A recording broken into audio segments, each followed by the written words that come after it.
Hello everyone and welcome to a quick Google Sheets tutorial. In today's video I want to show you how to autofill dates in Google Sheets. This is actually quite simple. First we open Google Sheets and enter our start date. The appropriate format is important so that Google Sheets recognizes this is a date. If this causes problems for you, select the date once, go to Format, Number, and click on Date.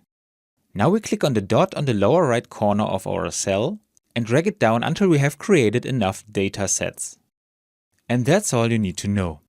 I hope you enjoyed the video and I will see you again in the next tutorial. Until then, your tutorial guy. Bye.